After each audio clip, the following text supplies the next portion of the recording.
Hey YouTube, it's Emmy, and I'm here to do my segment that I haven't done in almost like 6 months. A lot of crazy things have been happening. I graduated, I'm in college now. Just finished my first semester, Christmas is almost here, blah blah blah blah blah blah blah. Anyway, excuses aside, I look really terrible, as always. I'm pretty generally looking terrible in these videos. And we're still reading Blood and Chocolate by Annette Klause. And, Annette Klause. And we are on chapter 6, as I said. And each episode has its own theme song. And the theme song for this one is called Bad Boy by Cascada. And I'm probably going to leave you a link to the official song. I do not own the rights to this song, just as a disclaimer, because I don't want to get in trouble. Anyway, a disclaimer, I don't own any rights to this song. I do own this song, but I do not own the rights to this song. I play it as a personal pleasure in the background while I read. So and if you haven't read the previous ones, I'm going to leave the link to the first one in this corner. Yep. And then I'm going to leave the link to the last one in this corner right here. And then also another announcement, I deleted my old Facebook account, and I'll leave that here. And then I'll leave the link to my, or down there. And I'll leave the link to my like page, which is called Emmy Reads to Your Face. It's just the like page for this segment. And then I'm pretty sure that's it. I do have a Twitter. I no longer use Stickum, and I have a Google Plus account now. I'll be asking you questions after the video's over to see if you remember exactly what we read in the chapter, stuff like that, and just kind of boring stuff. But it's just to see if you were paying attention. Anyway, to start off the segment, because I haven't done this in a while, so if I screw up, you guys can just laugh at me. It's okay. Here we go. That week, Vivian couldn't tell if the singing in her blood was for Aiden or for the ripening midsummer moon. Each night she ran for joy, but it's not love, she argued to herself at breakfast as she traced Aiden's face in her mind. I'm only having fun. She came to school early so she could have more time with him, and they stole kisses in the hallway between classes. She liked to watch the color rise in his cheeks of the young men who passed. Rise on the cheeks of the young men who passed, and see the envy on the faces of the unkissed girls. I am someone now, she thought.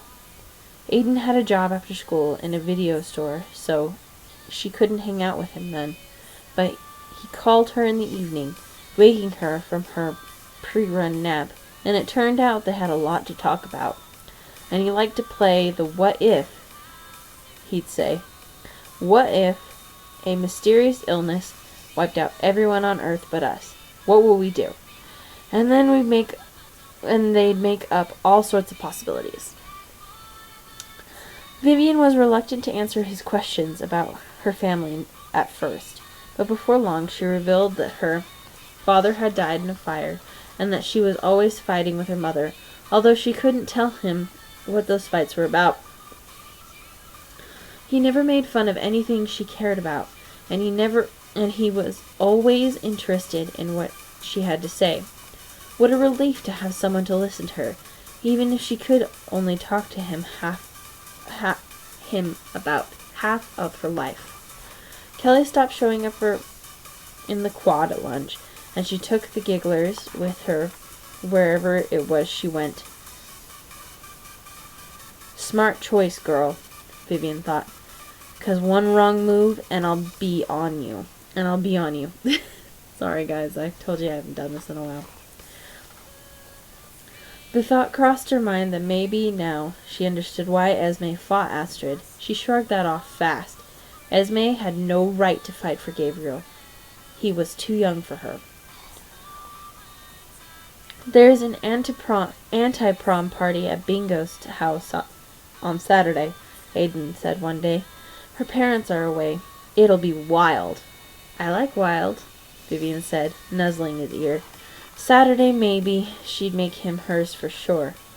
But on Thursday night, when she flung up her bedroom window and looked at the sky, she realized that the moon would be full on Saturday. There was no way she could go to a party with Aiden. The hair prickled roughly on her arm. She climbed hastily onto the porch roof outside her window, leaped to the yard, and the change was upon her almost before she reached the cover of the riverbank weeds. The nearer the full moon, the quicker the change, the less control, and the night Earth's sister loomed round and whole. There was no choice. A loup-garou must change no matter what. Saturday, Vivian thought with dismay, as she shuddered to all fours, and then the perfume of the night whipped away her thoughts. Before dawn, Vivian stretched into her human shape amid the weeds, wiping the river mud in smears across her naked abdomen. She yawned wide, tongue curling. Time for another nap before school. The tall grass rustled, but there was no wind. Vivian's eyes narrowed, and then she sniffed musky smell of wolf-kind, and her hairs lay flat again. Vivian, a harsh voice whispered. Rafe crawled from his hidden nest and waved her underwear at her. I've been waiting for you. Gimme those! She snatched them from her. He crouched, watching her dress. I miss you, he said. Vivian shrugged. You see me. Not like before. We grew apart, you know. They'd been through all that. I don't understand you, Vivian. You sound like my mother. Rafe stuck his face in hers. You broke up with me because of the girl I killed to get Axel out of jail, he said. But I bet if you got a sniff of human blood, you'd get your muzzle wet. She jerked away. When the goddess, the Lady Moon, gave Wolfkind the gift to change, she warned the first loup-garou to pity humans for their soft, immutable flesh, for Wolfkind had once been like them. Use your eyes, said the goddess. Look at them, and praise my name for changing you. Kill them, and kill yourselves. But the humans were vulnerable and prey-like. They triggered the instinct to hunt. You should stay far from humans when we're changed. They are ours to hunt, Rafe said. Axel knew, and he couldn't hold back any longer. We were losing our balls in West Virginia, Vivian. You can hold tight to your balls and twist, said Vivian, dragging her t-shirt over her head. How many of the pack yearned to hunt like the five? Vivian wondered. Later, as she crawled into bed. How long do we have until we are destroyed? The phone rang while Vivian ate breakfast with Esme. Rudy answered it. After a short conversation, he came into the kitchen. That was the last agreement. The ordeal is on. It can't be this full moon, Esme said. Rudy sat down at the table with them. I know. Orlando says that by the law, we have to allow a full month in case others want to come from afar. So, it's July then, Esme said. July 13th? Sounds right, Rudy shook his head. I wish it wasn't so far away, though. He finished his coffee and stood up. Gotta get to work. Yeah, me too, Esme said. Wash up for me, babe, okay? She left, followed by a sound of Vivian's protests. I'm grounded, Vivian told Aiden at lunchtime. The idea that someone could limit her freedom was mortifying, but the excuse was something Aiden could understand. Grounded? He looked at her in amazement. What did you do to get grounded? Stayed out all night with my cousin smoking dope. She was damned if she'd pretend to be grounded for some tame reason. He ran his fingers through his hair as he digested what she'd told him. Silently, she dared him to tell her off. Apparently, he decided not to comment. How long? Until I talked my mother out of it, which is usually a week. That was a tiny bit of a truth. Aiden's dark eyes lowered in disappointment. I guess the party tomorrow night is off, huh? Yeah. Never mind, Aiden said, kissing her ear. When you're sprung, we'll have our own party. He was gullible, Vivian thought. That irked her slightly, but he had no reason to distrust her. Why shouldn't he believe? Aiden didn't have to be at work until 6, so Vivian allowed him to drive her home. But you can't stay long, she told him to keep up the act. My mother will be home soon. That was true anyway, as they worked the day shift around the full moon. Biting customers didn't make for good tips. They sat on a log at the far edge of the backyard, under the broccoli-headed summer trees. Which is your room? Aiden asked. Vivian pointed to the window above the screened-in back porch, and he sighed loudly to tease her. I'll miss you tomorrow, Aiden said. There were crinkles in the corners of his eyes when he smiled.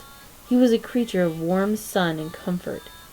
What made you write about werewolves? She asked, thinking of the dark forest in his poem. Aiden shrugged. I like all that stuff. Witches, vampires, werewolves. It's exciting. Why is that? I don't know. I never thought about it. Because I want to be like them, maybe? I don't want to be like everyone else. He carefully allowed an ant to crawl from his wrist to a blade of grass. Vivian laughed. Any one of the 5 would have crushed that bug. I don't think you'd make a good werewolf. Sure I would. He grabbed her hand and playfully bit her fingers. His teeth were set loose, tiny lightning within her. Raucous hoots filled the woods behind them, and bodies crashed through the undergrowth. She pulled her hand away. What's that? Aiden asked. My cousins, she answered. Damn them. They couldn't find him here with her. Not that she couldn't handle them, but she didn't want to raise any questions she couldn't answer for Aiden. And what if he blamed them for getting her grounded? Great moon, they'd laugh. I've got to go in, she said. I promise not to hang with them while I'm grounded. They only come to screw around outside and piss off my mother. Some family, he said, and tried to kiss her. She hated to push him away. Go, go, go! They're trouble. He glanced at the woods and she saw worry in his eyes, but his lips took a stubborn hardness. Please, for my sake, she said, to save his pride. He hesitated. Well, okay. See you before you know it, he promised, and left by the side path. Saturday evening stretched on forever, golden with sun and rich with smell of honeysuckle. Come with me, Esme begged. Most of the pack were going up to the state park to run. Not this time, Vivian said. She wanted to be alone. There would be fights, she knew. They would call it playing, but they would be testing each other, seeing who had what it took for the ordeal. She didn't feel like fights. She only wanted the clear smells and the crazy stars. There was a new warmth in her, and she wanted to embrace the night in peace. You are smitten, she told herself, and she stretched like a happy puppy. Up in her room she worked on her mural. She painted herself in her skin, watching the running wolves. It didn't look right. Maybe she should show herself changing, ready to join them. I wish I was changing clothes to go to that party, she thought, and she threw the brush down. Red dappled the sky. Fireflies flickered outside her window. Little wantons looking for a night of love, and the voices of dusk grew louder. The fine hairs on Vivian's back rose, eager for the change. Wait a while, she told herself. Wait till it's fully dark. But it was hard to wait for the night at full moon. There was a muffled laughter in the yard below. What now? A chorus of raging voices split the air, drowning out the insect's song. Ow! Ow! She stuck her head out the window. Quit that howling out there! The howling dissolved into more laughter. Come out and run with us, Vivian, Willem called. Please, please. No way, Vivian called back. She climbed out onto the roof and looked down. Finn appeared disgusted as Willem wrung his hand theatrically. Ulf was fidgeting as usual, hopping from one foot to another as if he wanted to pee.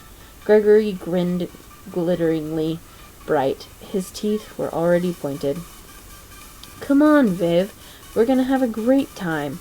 Ray beckoned with a claw. The moon feels good on your back, Viv.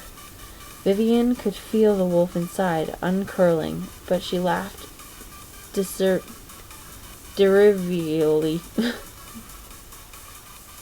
derisively. It's not the moon you picture on my back. Go visit your headbanger sluts and see what they think of you with your fur on. They probably won't notice the difference. Gregory's pointy grin got wider at the suggestion, and Ulf giggled. Great moon, she thought. Willem looked up with huge, disappointed eyes. Ah, Viv, you never come any more. The rabbits are getting sassy. One pointed its tongue out at me last night. She softened slightly. She and Willem used to have the best time rabbit hunting. Another time, okay, Willie? But not full moon. Rafe put his arm around Gregory's shoulder. Come on, then. That bitch is too stuck up to hang with us anymore. She prefers meat boys. Didn't your mother tell you not to play with your food? He yelled up at her. Willem shot her an apologetic glance, and Gregory blew her a kiss. Finn nudged Ulf in the rear with a boot, making him squeak. When they reached the gloom of the woods, she saw Rafe toss his shirt in the air and saw Finn tip forward and stand on paws. She sat on the porch roof, allowing them plenty of time to leave. They usually ran towards the city to find mischief in the urban debris. She would run upstream through the local parks and quiet neighborhoods. A pleasant hum coursed through her. The night began to look different. The hairs on a leaf stood huge like a forest. The edges of the trees were crisp. She lay back to enjoy the stars. Did we come from there? She wondered. Are we an alien race that was marooned? Perhaps our transmuting powers was a survival trick, and now we've forgotten that human wasn't our first form. Perhaps belief in the moon goddess was only an echo of an ancient truth. The shingles beneath her were rough and pleasing to her sensitive skin. She already felt the beginning creak of bones reforming, the pop of sinews changing. She forced down the cramp in her gut. She would have to leave soon. She couldn't change on the rooftops lit by moonlight. What would the neighbors think? As if on cue, she smelled the odor of human, someone taking an evening stroll, perhaps. There was scrambling down where the drain pipes emptied. Rat? She rose to a crouch. No, someone was climbing the pipe. She heard a muffled grunt of effort, and the tiny ching of metal against metal. Burglar? The lights were off. The truck was gone. It was Saturday night. Possible. Vivian crept to the edge of the roof, keeping low. Her eyes narrowed, her claws grew, and her smile was thin and vicious. Burglar Bill would take some stripes home. She lifted her hand to strike as a head rose over the eaves. You! She snatched her hand back. Vivian, you scared the piss out of me. Aiden pulled himself over the gutter and onto the roof.